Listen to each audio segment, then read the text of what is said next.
Waren met jint hier te zijn van jou en wieder gaan we ans Thema, wo wir van reden, van Jezus als Grater. Weet je, er zijn vele dingen in dit leven en ook in de wereld, kunnen we zeggen, wat door feiten voor de eerste staat in ons leven. En we willen in ons leven ons zijn en ons leren dat Jezus is Grater. Jezus is het grootste, hij is het wichtigste in ons leven. We hebben in de eerste boodschap predigt van dat Jezus is groter als de profeten. En daar zien we ons dat Jezus is groter als de persoon.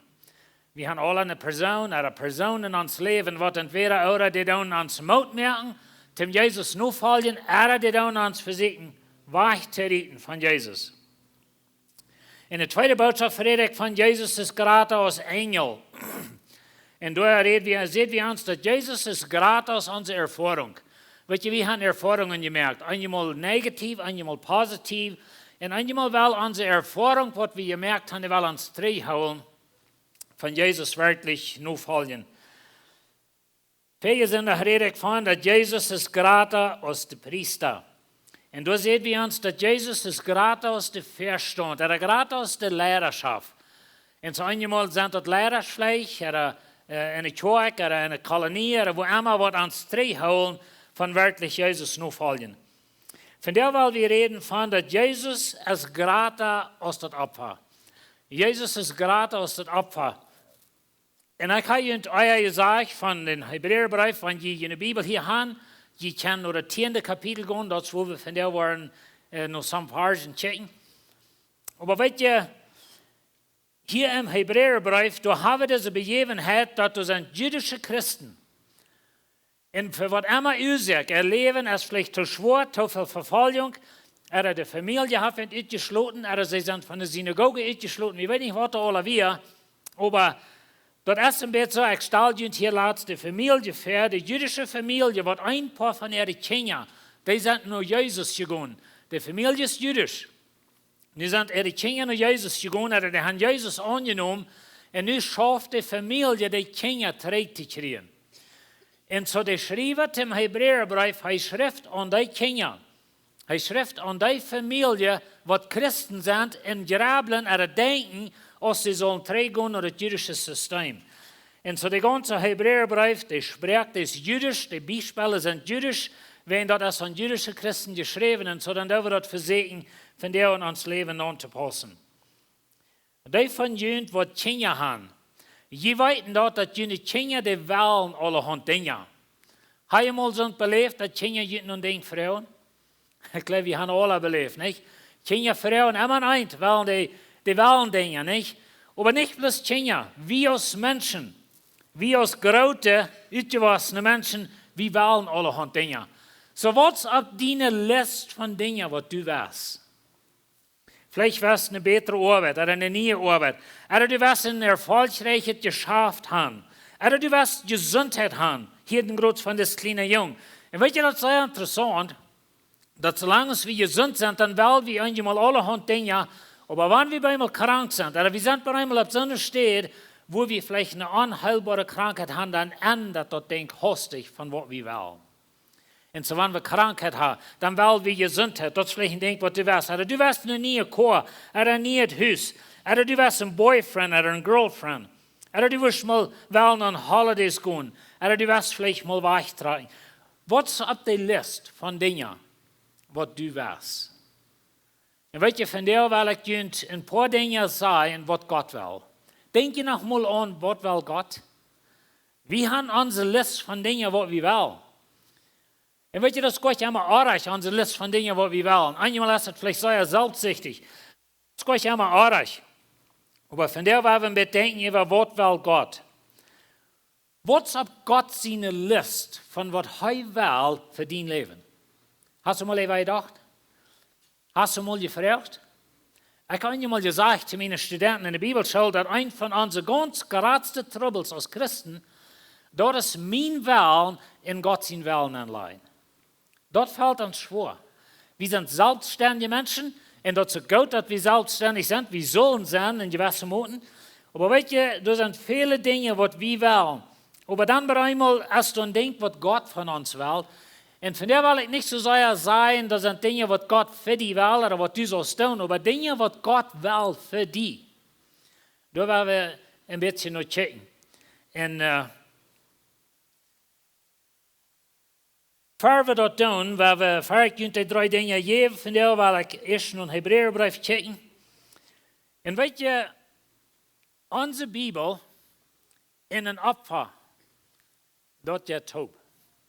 Dat mal dat Opfer uit de Bibel uitnemen en dan vervalt je de Bibel. We hebben mal de leer van de ganze Gedanken van Opfern, van een leven geven voor zin. Dat is bloß einfach de boodschap van de Bibel. Wanneer je dat eruit neemt, dan vervalt het alle. Ganz von Gott eigen an, Adam und Eva hatten sich versündigt. Und dann kommt Gott und dann sagt er, er kleidet mit Lade. Und meine Frau ist immer, wo kommt das Lade her? Und wie kann Gott sagen, weil Gott merkt das nicht? Und er würde Gott auch können, aber ich glaube nicht, dass er deut. Ich glaube, ein Tier starb durch, dass wir das erste Mal, was ein Leben gegeben wird, für Sinn. Wenn Gott sieht, dass Sinn leiden und Tod, und das noch immer, von der noch immer. Aber der Ursache, dass du nicht stirbst, für deinen Sinn, als wenn es das wäre, für die gestorben. Das ist das Opfer. Das ist, wo das Opfer wichtig ist für uns. Und so, ich glaube, dort im Garten Eden, Gott schlagt ein Tier, und Adam und Eva kriegen Kleider, und dann Luther fingen wir von Kain und Abel beim ein Tag bringen sie ein Opfer. Wo haben die Idee her, dass sie ein Opfer sollen bringen? Die Bibel hat never von Opfer geredet, but Kain und Abel beim ein Opfer abkommen. Aber ich glaube, Gott hat ihn gelehrt, dass sie sollen opfern. Dann fingen wir Noah an, der das opfern. Wie fing Abraham, der das opfern. Und dann fingen wir Moses und das ganze Gesetz. Und das rein alle dreht sich um das Opfer. Das dreht sich um, Gottesdienst zu sein, ganzes Opfer. Und weißt du, wenn wir dort in die Bibel rübernehmen, wenn wir dort rübernehmen mit unserer Lehre von Christentum, dann verfällt unsere Lehre ganz. Wie heißt das nicht, das Opfer? Mir wird das sehr interessant, die Stiftshütte, was Israel baut dort in der Wüste, dort Gebiet handelt sich von Opfer. Und dann Luther bauen sie einen Tempel, aus Salomon ist Ramwehr, dann bauen sie einen Tempel, sehr diertes Gebiet mit viel Gold dabei und so weiter. Ein sehr schmackiges Gebiet, aber weißt du, was das wäre? Das wäre ein Schlachthaus. Das wäre eine Stadt, wo sie Tieren, die schlachten und das Blut, alles wird mit Blut besprengt, bespratzen sie wieder wie ein Sinn. So, das dreht sich alle um das Opfer. Als sie den Tempel gebaut hatten und als Salomon den anwendete, dann kostet ein Nachtbet Lebens.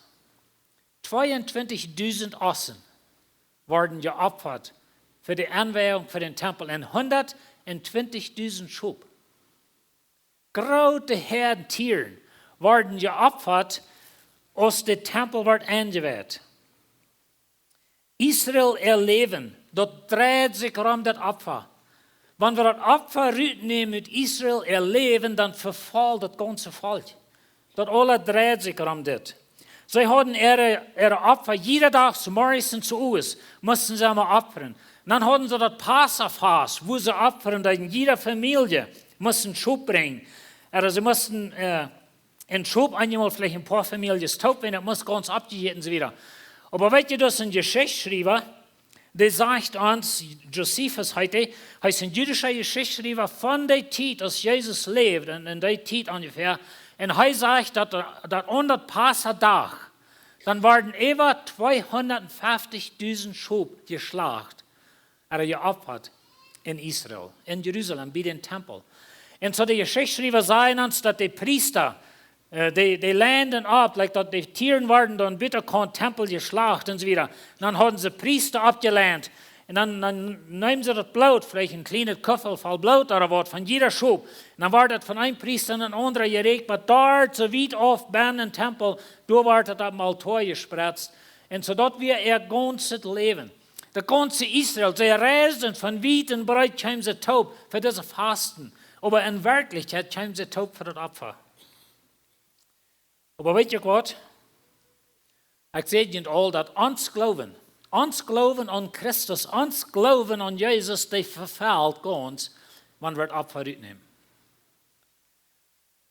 Paulus schrift aan de Korinther, in 1 Korinther 15, ik wil nog naar Hebräer 10 komen over dem, aber 1 Korinther 15, de eerste 5 vers, Du hast das Evangelium sozusagen in der Nähtenschal. Du hast das Evangelium kart geführt. Lass mich das lesen. Er sagt so steht. Brüder, ich will jent an das Evangelium denken halten, das ich jent gepredigt habe. Die haben dort auch angenommen und stehen fast daran. So Paulus schrift hier von dem Evangelium. Nu hörst was sagt. Da ist das Evangelium, wo je gerat, wenn je jent an dort so holen, als ich dort gepredigt habe. Wenn das nicht der Fall ist, dann sind die für Jesus zum Glauben gekommen. So Paulus predigt ein Evangelium. Das Evangelium rat ernt, wenn sie daran glauben, wenn sie daran festhalten. Dann sagt er, was das Evangelium ist. Wo die gleichen geraten sind, hier ist beschrieben, wo die Kosten geraten sind. So eine Karte, hör ich nur das. Als erstes habe ich ihnen dort wiedergegeben, was ich gekriegt habe. Christus ist für uns Sünder gestorben, so ist geschrieben steht. Er ist begraben worden und stund am dritten Tag von Tod ab, so ist geschrieben steht. Hier in diesen 2 Versen habe ich das Evangelium von Jesus Christus kart aufgeführt. Jesus starb, er war begraben und er stund ab. Das ist das Evangelium. Aber weißt du, von was sich das hier handelt? Von das Opfer. Jesus gibt ein Opfer. Und so, wir sind nicht mehr in das alte System. Wir sind von der neuen Bund. Nächsten Sonntag wünsche ich wir alle hier, weil nächsten Sonntag will ich reden von der Unterschied von den alten und neuen Bund. Und wo wichtig das ist, dass wir eine Länder durchtragen, dass wir die beiden nicht einmal mischen tun. So, da werden wir nächsten Sonntag von reden. Aber weißt du, in den neuen Bund haben wir ein Opfer gekriegt und wir wollen nun Hebräerbrief checken und sagen, was sagt er von dem Opfer? Wo ist das Opfer? Und wo ist das gratis aus all den Tieren und so weiter? Und weißt du, wir als Menschen, wir sind gefallene Menschen, wir sind Sünder und wir brauchen ein Opfer. Du kannst nicht vor Gott kommen ohne ein Opfer. Du in die Salz, du wirst niemals fähig sein und du wirst never gerecht genug sein, dein Opfer wird niemals groß genug sein, zum vor Gott stehen. Und das ist, wo in Jesus sein Opfer wichtig ist für uns. Und so, wir wollen ein bisschen checken, was der Hebräer-Schreiber sagt, was von Opfer das ist und wo wir das wichtig ist. So, wenn Sie in der Bibel haben, Hebräer 10, Vers 1, du, wo wir anfangen, ich werde das Kapitel nicht ganz lesen, wird interessant sein, wenn das sehr interessantes Kapitel, aber ich will hier some Versen rückpicken. So, er sagt, das erste sagt er, dass das alte System, das ist ein Schatten von das Weltliche. Er sagt, so steht in Vers 1, das Gesetz ist bloß ein Schatten von das Gute kommende, von der Gute kommende Sachen und es nicht das wahrhaftige selbst. Ich weiß nicht, ob Sie mal belebt haben, aber stellt Ihnen mal vor, dass die Stunden hängen Gebiet. Und so das Gebiet steht so, dass die Sonne jetzt im Westen unten, das soll nur Licht, das gibt ein langer Schatten, wenn ein Mensch wo geht. Und einmal sage du, ich habe einen Schatten für. Und du kannst halt sein an den Schatten, wer das ist. Gleich wenn du deine früher oder deinen Mann gut noch kannst, dann kannst du ihn even im Schatten, nicht? Von so ist der Jät, wird so fraglich und so weiter. So dort Schatten kommt dafür. Und du weißt halt, wer das ist. Lass mich Ihnen vorstellen, wer von Ihnen hat eine Gemeinschaft mit einem Schatten? Wer von Ihnen junge Menschen, die einen Schatten daten?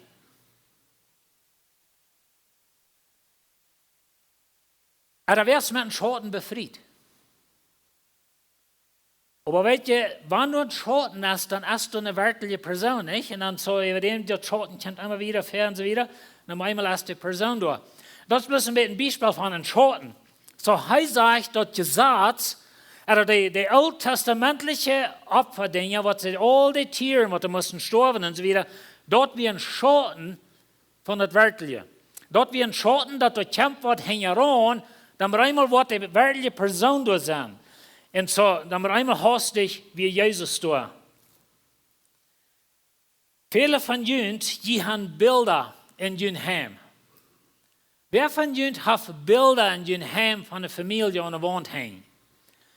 Das leider die meisten von uns.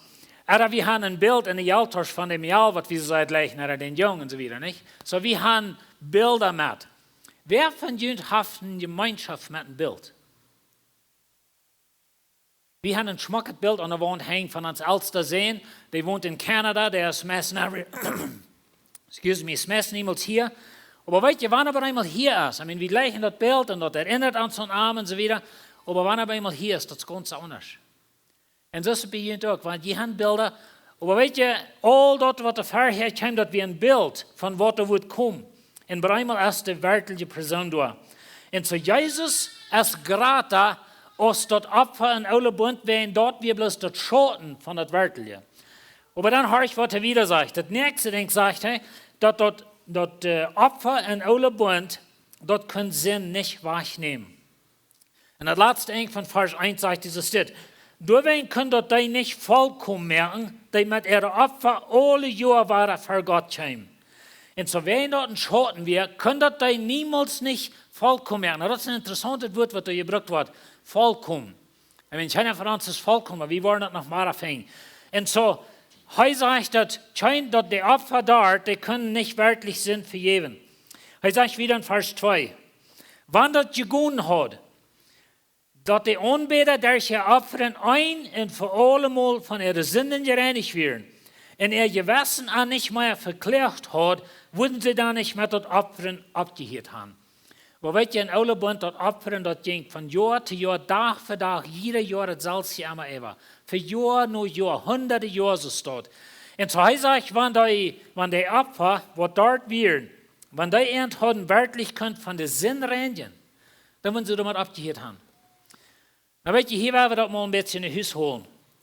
Sehr viele Menschen von der ersten Tag, ich wie auch mal so steht. Aber ich danke Gott, dass er meine Augen aufmerkt, dass ich das Licht sein kann.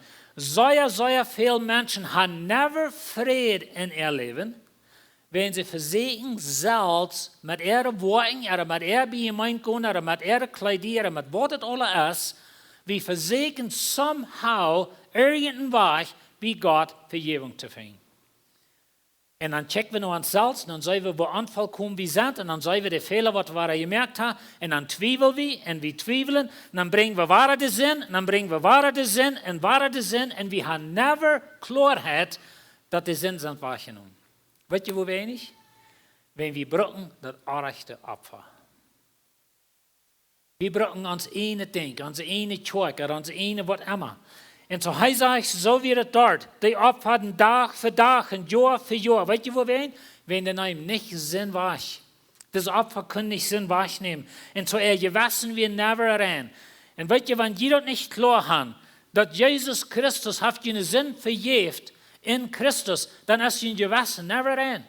Und die wollen immer verpflegt fühlen. Die wollen immer wundern, ist es dann auch wirklich passiert? Und dann wollen wir jene Sinn bekennen, dann ist es dann auch passiert. Und dann bekenne ich dann ist es dann auch passiert. Und ich will mir zu sagen, dass some von ihnen, vielleicht mehr von ihnen hier von der das Leben, was sie leben. Immer wundern, hat es dann auch was gehalten? Hat Gott dann auch vergeben? Und so wird es dort. Und so sie abhalten immer mehr. Und dann sagt er in Vers 3, durch die Opfer kriegen sie in Wirklichkeit alle Jahre frisch ihre Sünden vergeholt. Und weet je, wenn wir das nicht glauben, dass in Christus sind unsere Sünden alle vergeben, dann ist dein Leben immer so, dass die Sünden, du kriegst immer die Sünden vergeholt. Ich dachte ein bisschen an das, als ich abwas, dann haben wir manchmal Abendmahl. Was ist das Abendmahl für dich? Und weet je, für mich wird das Abendmahl dann, vielleicht ist es für ihn anders, aber das Abendmahl für mich wird eine jährliche Erinnerung an meine Sinn, nicht eine jährliche Erinnerung, dass ich in Christus Vergebung habe. Sehr viele Menschen hassen das Abendmahl für das selbste Ursache. Mir hat das Jahren gedauert, aber das Abendmahl ein Segen wir für mich.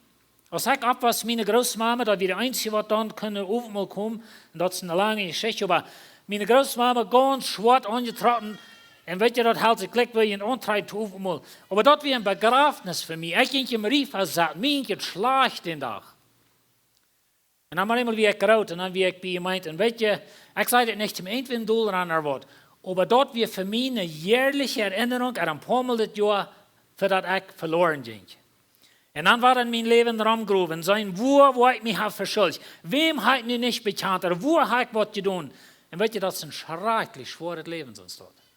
Dat is een leven met een aanklaret gewissen wat die verpleegd en zo wieder. En zo weer het dort. De Opfer in Oude Bund, dat wir een jährliche Erinnerung, dat Sünden weer niet vergeeft. En jeder jaar war het zelfs geschoben. En weet je wat, lied? Want die immer waren naar God komen en de zin bekend, dezelfde zin, even dat hetzelfde denk, als Jane erschob immer waren brengen. En we hebben never völlig Klarheit, dat onze zinnen zijn vergeeft. Hij zegt wieder in Vers 4, dat is onmöglich, dat Ossen in Kostenblut zinnen wahrnehmen kann. De vrouw is vielleicht, wo wir dann die Opfer, dat is wat ik nächste zondag wel van reden, so ik word van jou niet nemen. Maar weet je, dat Kostenblut en dat Schubsblut, Jahr für Jahr für Jahr, kan niet zin wahrnehmen. Weet je wat, lied? Die woorden en die kledij en die wat immer, die bij je meint kon, wat immer wie die op je buurt hebben, Jahr für Jahr für Jahr, heeft die zin nog never wahrgenommen en dat wordt ook never. En zo lied verloten zich op deze dingen en dan hebben ze zo'n reden eenmaal als die mensen die zo demütig geweest im Leben so wieder, die wordt bij God toch werkelijk angenomen zijn. Ohne Jesus wordt niet zijn. Krijg nou wat demütig denn, weet je, demütig is een goede denk, demütig is een biblische denk, maar wanneer ik mij verloot dat mijn demütig zijn, dan ga ik een schrikkelijke surprise komen. Ja, wie sagen so eine Dinge, dass der haft te laat nog zo zou je leden, die wordt toch werkelijk dort angenomen. Weet je, die wordt niet. Ohne Jesus wordt nicht angenomen zijn. Gerade und wo soll er je leden haben, weet je, einmal ans Lieden, da ist vielleicht eine Zeit, wo wir kennen uns drauf fingen, das Gott immer was schlachtet. Aber die Lieden noch te laat, das wird die nicht raten. Dat wordt niemals een mens raden. Dat karakter is dat Kostenblut en dat Schubsblut wat keine Sinn wahrnimmt. Aber wie sagen, vielleicht so denkt, dass das Mensch der erste haben so gehorsam gewesen und gemeint, der wird dort auch gut ankommen. Und die Antwort ist, wird nicht. Und das ist der ganze Punkt von was der Schreiber hier will bringen, dass all die Opfer, all die Dinge, was wir Menschen bringen können, die dann nicht Sinn wahrnehmen. Weißt ihr, was Sinn wahrnimmt? Jesus. Dat is waarin Jesus geraten is als die Opfer. Dat is waarin het wichtig is dat Jesus als het gratis. So wie worden Vers 10 hupsen. Door zwischen door het erfahren, dat wir nicht Gott zien wollen, really die Opfer und so wieder, und zien wollen wir, dat hij eine Person, hij wird Jesus in de Welt aanbrengen. Nou, dat meint nicht, dat Gott het nicht gegeven hat, bloß dat wir nicht Gott seine weltliche Antwort versehen. Und so dann sagt in Vers 10, nur diesem Willen, also er redet vorher von Gott sein Willen, von wo er wird raten, so wieder. Er sagt, nur diesem Willen sind wir ein und für allemal geheiligt durch das körperliche Opfer von Jesus Christus. Hier die Wehre, was er hier braucht. Er sagt, es ist das. So nur Gott sein Willen, nur durch Jesus Christus, sind wir ein für allemal.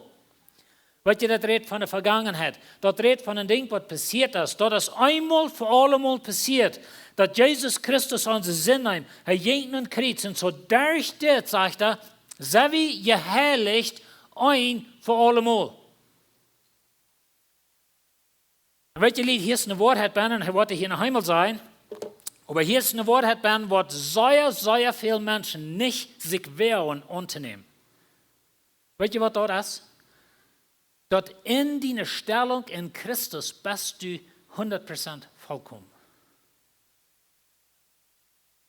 En weet je waar je ons het schwervalt dat ons te nemen? Because we kijken naar ons leven en we weten zeer goed dat we niet vollkommen zijn. Du weißt das ganz Beste, wo du zu kort kommst. Du weißt das ganz Beste, was deine Einstellung ist und wo du hast, was gedacht und gesagt und getan wird, nicht reich wird. Du weißt das Beste. Und dann sagt er hier, dass wir sind geheiligt, wir sind vollkommen gemerkt und so wieder. Und so wie sagen, das ist euch so. Und weißt du, die Bibel sagt so von die Dinge aus, dass in Christus erst das alle war, das alle nie geworden. Und dann sagen wir zu uns, das ist euch so, wenn das ist bei mir nicht alle nie geworden. Lied, wann wir das nicht verstehen können, dass wir in Christus haben eine Stellung. Aber Englisch sagt es Positional Holiness. Dat is een stelling. Ik heb maar het bevriende leven als een beispiel gebracht. Mijn vrouw en ik, we zijn al lang bevrijd.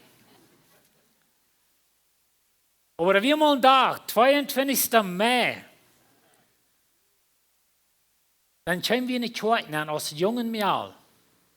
Dann wird uns der Tod getrüht und wir geben uns Jawort, unsere Versprechens wieder. Und wir gehen darüber das Lied. Dort passiert in einem Moment, können wir sagen. Dort passiert in einem Tag. Und so wie Lieder noch einmal Lied sind. Wir sind noch einmal nicht vollkommen Lied. Aber das uns dort nicht Lied merken, wenn wir nicht vollkommen sind? Kann verstehen die Unterschied zwischen der Stellung und dem Leben? Und weil je in Christus habe ich eine Stellung. Na, weet je, dat is een gefährliches Ding zu sein, because some Menschen, die nehmen das dann kurz nur in den Gruben und sagen, oh, wenn das so ist, dann habe ich bloß meine Stellung in Christus und dann lebe ich, so ich will. Wenn du das dort denkst, dann bist du noch nicht in Christus, dort ist ganz klar. Und so, aber in Christus hast du eine Stellung. Weißt du, was deine Stellung ist? Einmal für allemal geheiligt durch das körperliche Opfer von Jesus Christus. Weil wir wieder lesen, Vers 11 und 12. Alle Priester sind angestellt, Tag für Tag ihren Gottesdienst zu verrichten. Und immer war dasselbe Opfer zu bringen, die doch niemals Sünden wegnehmen kann. So war das selbst Thema, dass die Priester Tag für Tag, und dort wird nehmen nicht Sinn weg. Aber, hier war ein von den großen Obers in der Bibel. Er sagt, aber, das Priester, also er redet von Jesus, aber das Priester hat uns ein einziges Opfer für den Sinn gebracht. Und zet nu für immer bei Gott seine rechte Hand. So Jesus Christus, er hat sein Opfer gebracht, er hat sein Blut sozusagen und das Allerheiligste angebracht und er hat sich durchgesagt. Weißt du, wohin die Priester niemals sollten im Tempel? Wenn die Arbeit wird never fertig. Und weißt du, wohin some von ihnen nicht mal kann durchsagen und sagen, ich habe Lösung in Christus, ich habe Frieden, mein Gewissen ist rein, ich sehe in Christus, ich habe eine Stellung. Dort ist immer so, wenn wir uns nicht durchsagen, wir müssen schaffen, wir müssen daunen, alle Hunde sein, wo wir noch mal wollen, die Frieden kriegen. Weißt du, wohin das ist? Because die Arbeit ist never fertig. Deine Arbeit ist never fertig. Du wirst never nur Dinge tun, dass du mal kannst sagen, nu habe ich es getan, nu kann ich mich durchsetzen, nu sehe ich bereit, um Jesus zu begegnen. Die Tag wird never kommen, wenn du dich auf die Salz verlässt. Und du kannst dich never durchsetzen. Jesus sagt sich durch, wenn das Opfer wie vorig, der Erlösungsplan wie vorig, er hat das Blut dort in Allerheiligste gebracht, dort steht nur je in deine Sinn, je in meine Sinn, und Jesus sagt sich durch, wenn das wie vorig. Einmal für allemal hat Jesus sein Opfer gebracht. Dann Vers 14. Er sagt hier weiter, er hat die, also Jesus, er hat die geheiligt worden. Er redet von, dass wir sind geheiligt durch das Opfer Jesu Christi. So er sagt, er hat die geheiligt worden durch ein Opfer. Nun passt auf, was er sagt. Durch ein Opfer ewig vollkommen gemerkt. Wow. Ewig vollkommen gemerkt. Aber weißt du, Lied, wie nehmen das Gott an? Wie glauben das Gott? Weißt du, wo wir nicht? Wenn uns Leben ist nicht vollkommen. Wir checken nur uns Leben, dann sollen wir die Fehler, wir sein, wo wir alle in der Karte haben. Und so von der bin ich zurückgefahren, dann schrie ich nach die Kinder aus, oder früher, was immer, den Mond. Und so wir sind so lange nicht vollkommen, so wo kann das sein, dass er uns vollkommen gemerkt? In die Stellung. In deiner Stellung in Christus. Weißt du, was Lied? Jesus Christus seine Gerechtigkeit, das ist deine Gerechtigkeit. Lass mich deine Frage stellen, wie viel Sinn hat Jesus? Jesus hat keinen Sinn. Und wenn dort die Gerechtigkeit ist, mit was du für Gott stehst in Christus, wie viel Sinn steht da in dir? Und weißt du, Lied, wenn wir das nicht verstehen können, wo wir niemals sicher haben ans christliche Leben. Und das ist auch ein von den Ursachen, wo wir in dieser schrecklich kämpfen ans christliche Leben, und immer ein in Verdammnis leben, und immer ein mit der selbstigen Sinn, weil er nur Gott kommt, wenn wir das nicht annehmen, dass wir in Christus sind, wie geheiligt, einmal für alle Mal, wir sind vollkommen gemerkt, unsere Sinnen sind verjährt, aber das ist in Christus. Bitte, das mir nicht auch recht verstehen. Ich meine nicht, dass bloß, wenn du in deinen Kopf sagst, oh ja, du willst mal Jesus, nun sind meine Sinn weg. Aber die Bibel ist so klar, wenn wir von uns hart an Jesus glauben, dann sind wir gereinigt für alle Ewigkeit. Er sagt wieder in Vers 15 bis 18. Er sagt, das versichert uns auch der Heilige Geist. Und weißt du, in der Neuen Bund, Da waren wir nächstes Jahr noch ein bisschen von reden. Haben wir den Heiligen Geist gekriegt? Ich gleich zu sagen, dass wir den Heiligen Geist gekriegt, jeden Sinn. Ich meine, jeden das gesagt. Und es steht das gesagt. So, der Heilige Geist, das versichert uns auch der Heilige Geist. Dort steht geschrieben, das ist das Testament, das ich nur hiermit anmerken will, sagt der Herr. Ich will an mein Gesetz in das Wort geben und in ihren Samen schreiben, in ihre Sünden in eure Gerechtigkeit, morgen das wäre, in ihre Sünden in eure Gerechtigkeit, wo ich nicht mehr denken, und wo Sünden all vergeben sind, als kein Opfer für Sinn mehr nötig. Weißt du was, Lied? Wenn du in Christus bist, dann sind deine Sünden vergeben und du brauchst nicht mehr opfern für deine Sünden. Jesus hat das getan. Er hat einmal für allemal deine Sünden betont. Weißt du, was passiert dort am Kreuz? Und so unsere Frau ist nu, kann wir das annehmen. So, was will Gott? Was will Gott? Weißt du, was Gott das ganz Höchste im Hort legt? Er will deine Sünden vergeben. Gott hat sich selbst gegeben, um deine Sünden vergeben. Gott will dir raten, Gott will dir reinwaschen von den Sünden. Weißt du, was bei dir das Höchste ohne List? Was jankert dir? Was weißt du? Wenn du mal korrekt dort kannst tun, was du willst, was würde es sein? Und ich glaube, bei Gott ist es dann deine Sünden wegnehmen. Das ist, was er will. Bist du von der hier und du hast ein abgemessetes Leben und du hast schrecklich viel Sinn begonnen in dein Leben und du weißt nicht, wo du mit haben. Jesus sagt, weißt du Gott, mein größtes Verlangen ist, wenn ich dein Hort reinwaschen mit meinem Blut. Und weißt du, was da passiert? Durch den Glauben an Jesus Christus. Jesus ist gratis das Opfer. Der zweite Ding, was Gott will, er will dir nie das Hort geben. Und weißt du, wenn er redet von Hort, dann redet er von deinem innerlichen Mensch. Und so dort, die Bibel sagt, dass Sinn kommt ans Hort rein. Alle haben Beise, Gedanken, Hurerien, all die Dinge kommen ans Hort rein. Und weißt du was? Gott will dir nie das Hort geben. Gott will dir nie ein Mensch merken. Und weißt du, da kann bloß heu. Die große Worte, die wollen das niemals tun. Die nur die Zeit kommen, wie gemeint worden und getauft sind und vielleicht Säurestrom angetrocknet sind, all die Dinge. Das wird es nicht tun. Aber Jesus, sein Blut wird es tun. Und so, er will dir den Sinn wegnehmen, er will dir ein reines Hort geben. Und dann fragt Gott, oder was Gott will von dir, das ist Gehorsam. Und ich weiß, das ist ein Timerstück, ich habe lange von reden. Aber weißt du was? Radender Glauben. Nu soll je zo horchen. Radender Glauben enthält de zoet van heel het leven. Wat ik meine met dit is dat wenn du radender Glauben hast, du hast Glauben in dein Hort, dort verwandelt sich in ein Leben für Gott. Wir sind nicht gerat durch Worte, aber wir sind gerat für Worte.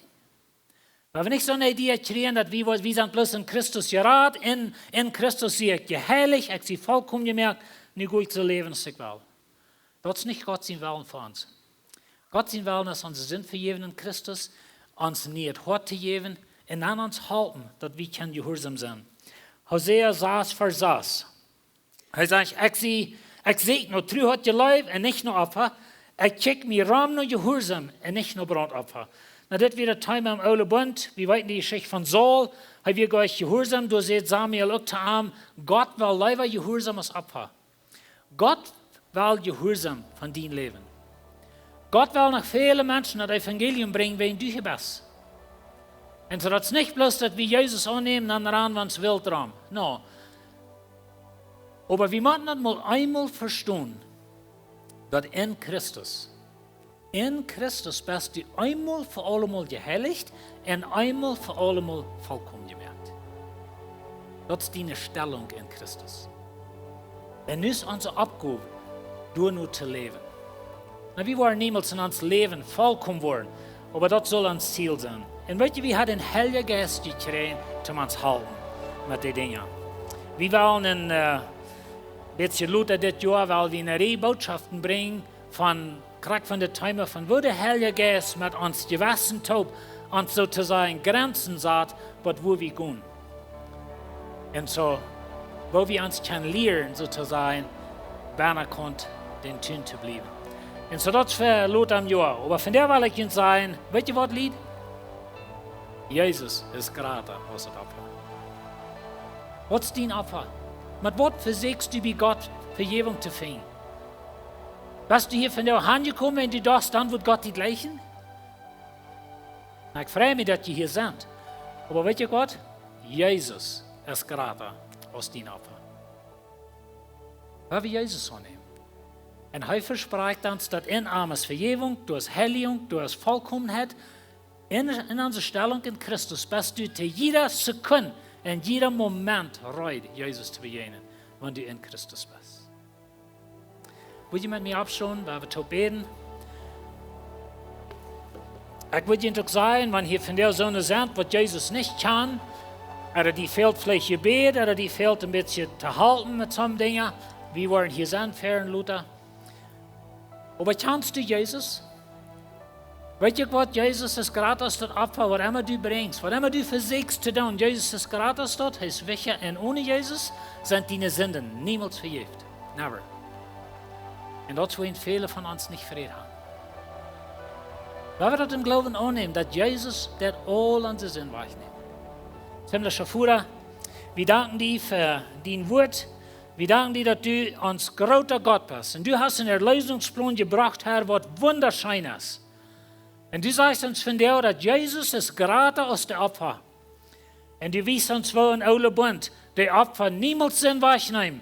Und wo die Opfer immer bloß noch für jedes Jahr waren getan worden.